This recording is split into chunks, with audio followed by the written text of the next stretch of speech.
The first thing that strikes you is this overwhelming stench, which is like nothing you've experienced before, and it burns your nostrils and your esophagus because it's chemicals and rotting garbage and mold and dead people floating in water, and it smells like garbage and sewage and something burning, like burning chili peppers.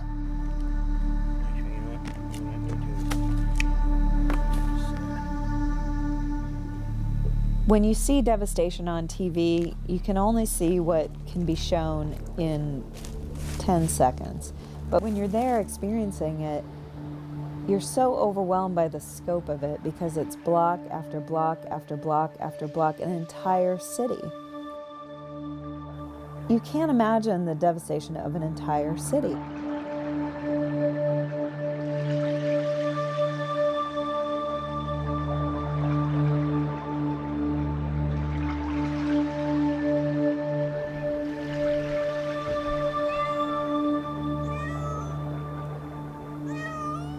America is letting the animals down in Louisiana. I'm telling you, it's a disgrace what's going on here.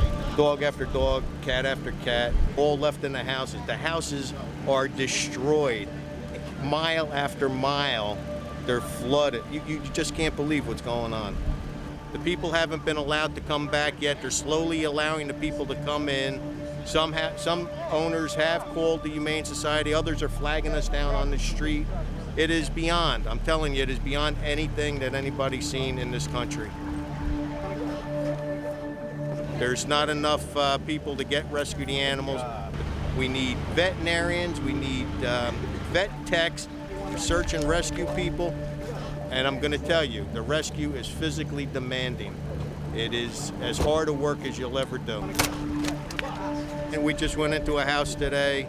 Animals still alive after all of this time. There's still hope, you know.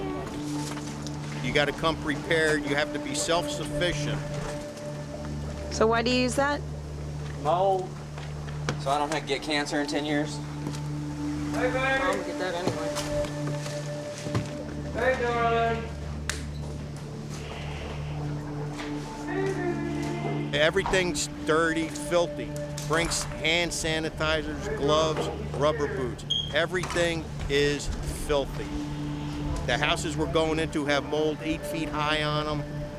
You could see the water levels. You can't believe how many neighborhoods have been destroyed by the floods.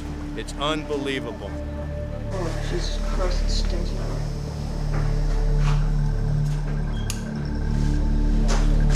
Yesterday we had one.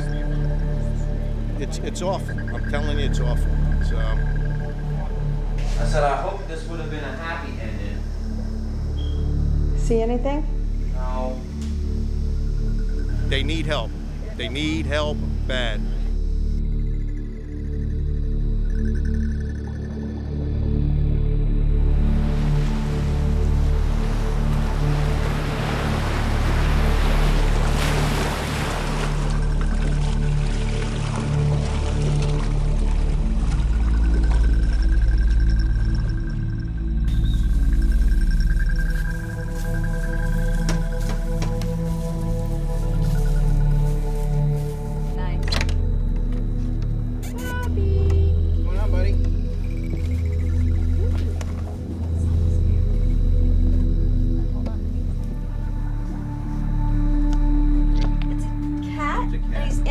Right here? It's just Tommy's root, it's not a big deal. Hey, buddy. What are you doing?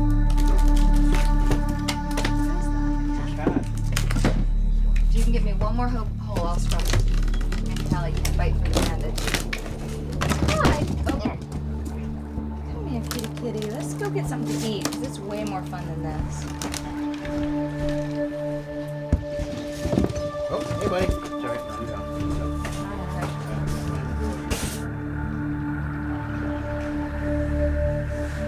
There's a cat right there.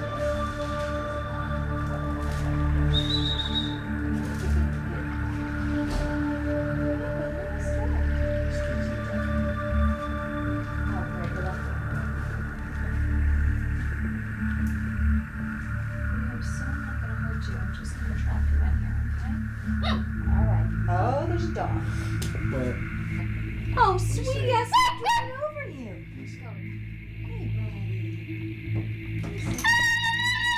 Sweetie, I'm not hurting you. Oh, baby. I'm scared to death. I'm not hurting you. oh, you got him. You got him. It's around his neck. No, I thought it was. What do you got? We got a I got a pup. small We got. dog and a cat under the tub. All right, let's stand back for 1 second.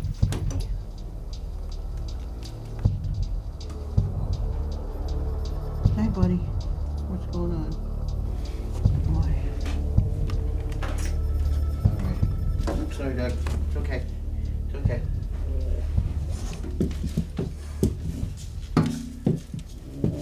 He's not coming out, I think because everybody's standing here and he doesn't feel like there's anywhere to go. So I'm gonna have to ask you guys to back out for a few minutes. Okay, come on, let's go for a walk. Come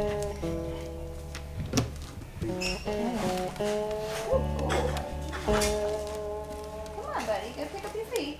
Good boy. Get outside. It's from the water touching him. Come on, buddy. He's licking his lips and stuff. He's doing better. Yeah. He's in bad shape. You're doing better. You're not so scared of me anymore. Good. Pass a month, huh? Can't see. This house hasn't even been gone into. Oh my God. You're very. I wasn't well taken care of before this happened. No.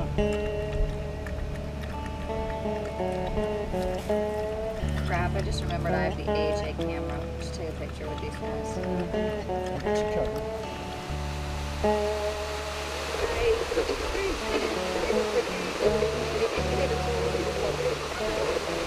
In some parts of the state, and 10 to 15 inches of rain forecast to fall over the next 3 days, which poses even more of a flash flood threat. Because Rita is expected to devastate parts of southwest Louisiana like Lake Charles, Governor Blanco says if people refuse to evacuate, perhaps they should write their Social Security numbers on their arms with indelible ink for identification purposes later. Parish, Jefferson Davis Parish, St. Mary Parish, these areas. She said anyone who chooses to stay should take a permanent marker and write their Social Security number on their arm so their body can be identified. And while this seems like, you know, she's being dramatic, we saw what happened from Hurricane Katrina. Why do you do this? Well, you do this in case something bad happens to you and they need to identify you. Well, let's not sugarcoat it. What is it really for?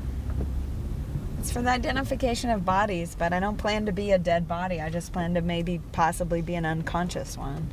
Call it denial if you want, but that's where I'm at. Let's call a spade a spade. No, that's how I'm getting through this. Okay. I had volunteered for FEMA and the Red Cross, but I wasn't getting a call and felt very helpless watching television and not being able to do anything about it. And I heard the Humane Society of the United States was asking for volunteers, so I decided to go.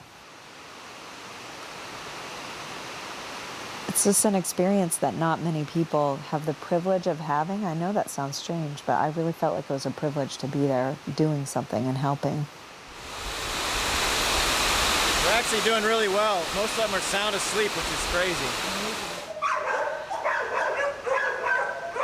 We estimated about 50,000 pets were trapped in homes in New Orleans alone, and that doesn't speak to the surrounding parishes, it doesn't speak to what's happening in Mississippi. It's a tremendously challenging effort. This is the greatest natural disaster ever to strike the United States, and animal victims are countless. We have rescued several thousand animals, but thousands more have died, thousands more have not been attended to. It's an enormous logistical enterprise with thousands of volunteers since the beginning, hundreds at a time, with dozens of veterinarians, and really a makeshift shelter and staging area where we're operating from. The condition of the animals has deteriorated since the beginning of the rescue mission. Every week we've seen the animals' condition deteriorate. We have some animals who should have weighed 90 pounds. They came in weighing at 39 pounds. We have had animals with sickness, with severe dehydration. But I'll tell you, 3.5 weeks into this rescue mission, to find this many animals alive is astonishing to me. This little guy was the savior.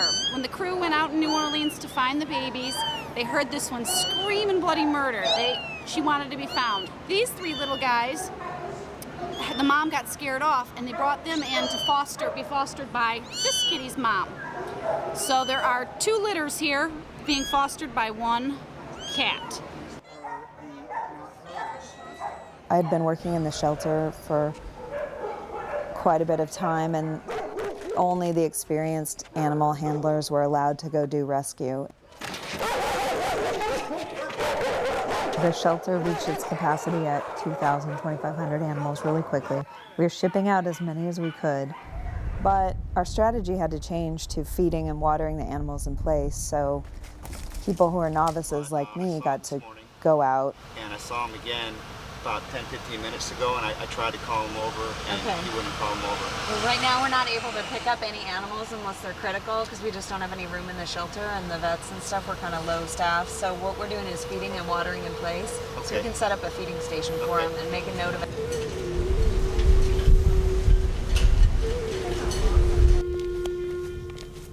Our job was to go in and give food and water to animals, whether they were on the streets or trapped in houses.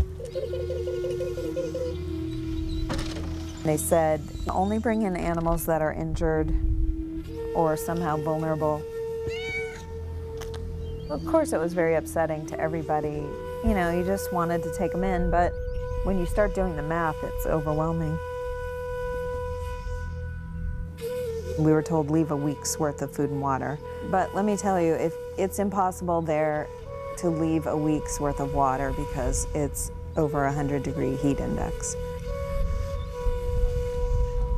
We write LASPCA, since they have the authority to be in this area, 925, which is the date, food and water, that there's a cat here or a dog here. And we do that so that the rescuers, when they come back in the future, will know to either pick up this cat if they've got room in the shelter or to drop food and water for it again.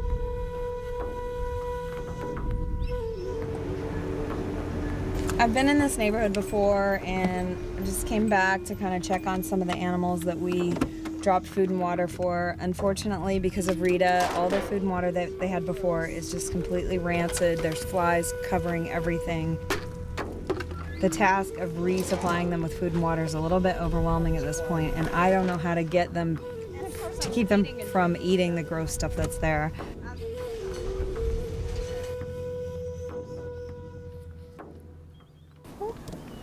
There's plenty of food, and it looks like you can get to it, but it's kind of rancid. Yeah, that water's horrible looking. You gotta get new water for sure. I was really surprised by the number of pit bulls and Rottweilers. I would say half to 2/3 of the dogs that we found in the neighborhood I was in were pit bulls. They'd be on these big heavy log chains with locks on them in the backyard. And they were aggressive dogs. There were aggressive dogs there. The dog needs more biscuits, and I don't know why the dog can't get to this food. Well, maybe it's not in far enough. There's... Whoa. I'm a little shaky, to be honest with you. This really did startle me, but I'm okay. On the ground. Put them on the ground. Throw them in front of the food. Throw them. There we go. Let's get out of here. Okay.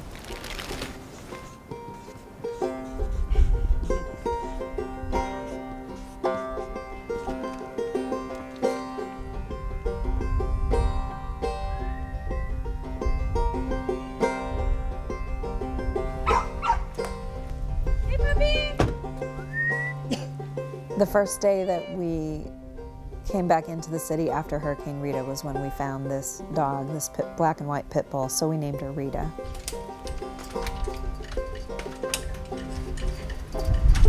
Does my ass look big in these pants?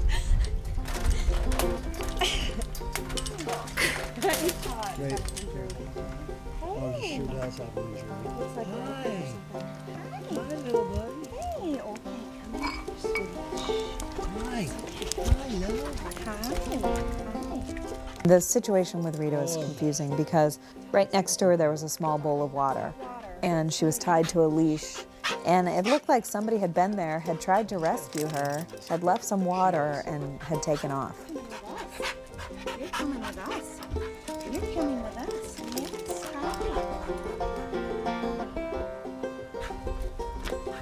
It made me sad to see her tied to a tree because her leash was so short. And I kept thinking, did she just survive Hurricane Rita? On this small leash, 3 feet long, did she survive this hurricane? Her leg was injured and was bleeding. She had an abscess, and we thought at the time that she had a broken leg. So she was limping, and her leg was in need of medical attention. She was a survivor.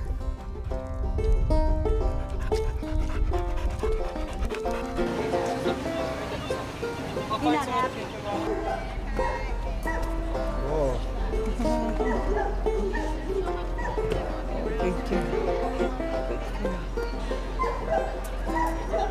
Well, hello there, Rita. Each dog would get checked by a vet. This is an old scar, you see, and that's why her leg is something like this, like that. Some people have said she might have been fighting as a pit bull. There's a lot of pit bull fighting in New Orleans. The veterinarians checked out her leg and said there was another dog's tooth in her leg. She'd been in a fight, that's for sure. It was easy to speculate that a lot of dogs were being kept for fighting or for breeding purposes or for protection, not your family pets. Because most of them were in conditions that you wouldn't keep your pet in if you really cared about them. They were on log chains. Look how heavy it is. It's a chain. You don't put that on a dog. You put that on a trailer to pull a boat or something, for God's sake. 90% are pit bulls. 90% are pit bulls. That's another very shocking thing for me is to see that because, I'm told that the majority of them, or a huge number of them, are actual dogs that are used in dog fighting. So this is a big place for dog fighting. It all started here. People say Detroit's the hot seat of dog fighting. They haven't been to Louisiana.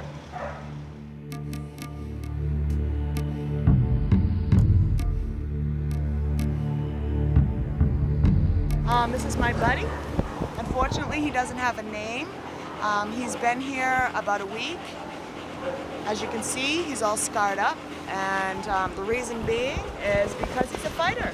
A lot of times it's gangs, it's a status symbol. If you have a dog that's a fighter that can win, it's a status symbol. And it's almost a different society, actually.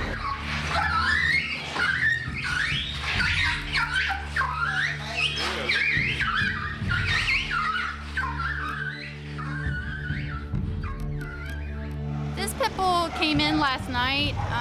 He was found out in the field. I don't know for sure what happened to him, but he does look like he may have been used as a fighting dog. He has the scarring on the face. Dogs were bred for specialized purposes.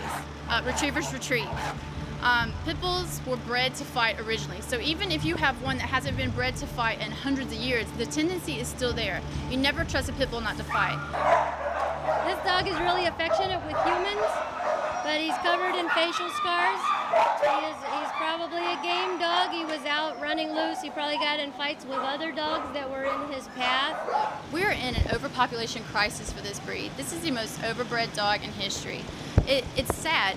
Down here at Lamar Dixon, for example, most of the dogs that are left are pit bulls. And out of all the dogs that have come in, only 3 or 4 have been spayed or neutered, which is amazing. We had at one point probably 700 to 800 pit bulls in the beginning, if not more. Some of the things that have shocked us are the incredible number of unneutered male dogs. So far today, I've only encountered 2 neutered males. I've never seen so many testicles in my life. Something ain't right here. Excuse me. I don't see how people can walk through shelters and see all the dogs in there when most of them being pit bulls and pit mixes and not agree that there's a population problem. But this has got to stop. This overbreeding, this mistreatment. These dogs are victims and they need our help. Look how sweet he is. Oh, he's a good boy. He's a good boy. Yes, he is. See him ripping? I want to mention that we've essentially suspended rescue and relief operations for the past couple of days. We'll be resuming those tomorrow. There's a 5:30 meeting. As always, we want to be aggressive in doing rescue since that's the purpose of our being here in many respects. But we also want to be safe and careful. If somebody gets done early, leapfrog to the next area and find out how you can help. It is now 9 o'clock, 9:09. Let's check in at 12 with the call to me. Questions? All right, have fun. Stay safe.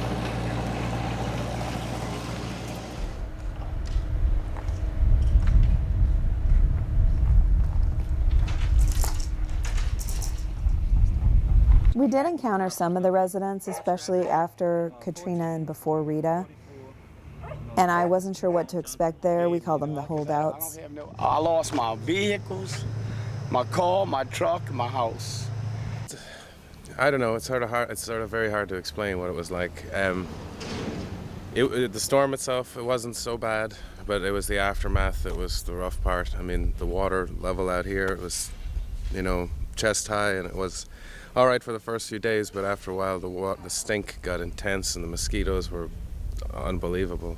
I have thousands of bites on my legs after a while, but it wasn't, I had company here, someone I just met during the storm, and we weathered it out here, and then in the aftermath we held up there on the balcony and we went out and found food and water, and it was rough for a couple of weeks, but it's better now. Water's down and start putting it back together. I've been gone a month. I'm back. I'm staying.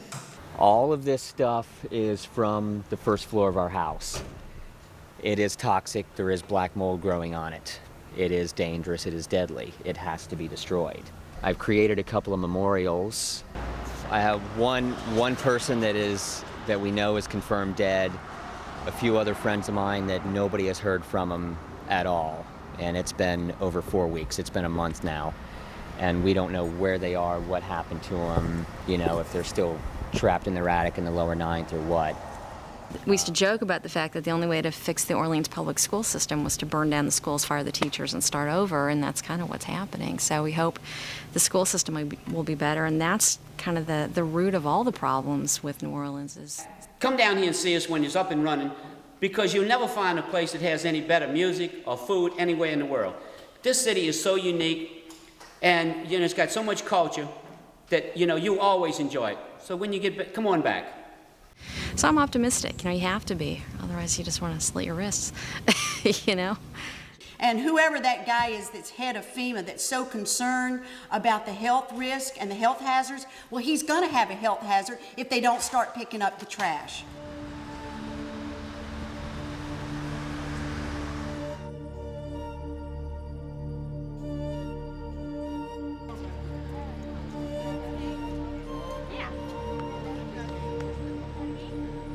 When we evacuated, it was still only a Category 3. By the time it got to a 5, my brother had to be rescued off the house, and they wasn't taking any pets, so he had to leave the dog. At least 3 weeks, at least. You gonna be all right now? 3 weeks without eating, isn't that amazing? Yes. You okay? Isn't it amazing how long they can last? The fish in my fish tank was still alive. I couldn't believe it. So I suppose you go to church. Oh man, I have strong faith. It's somebody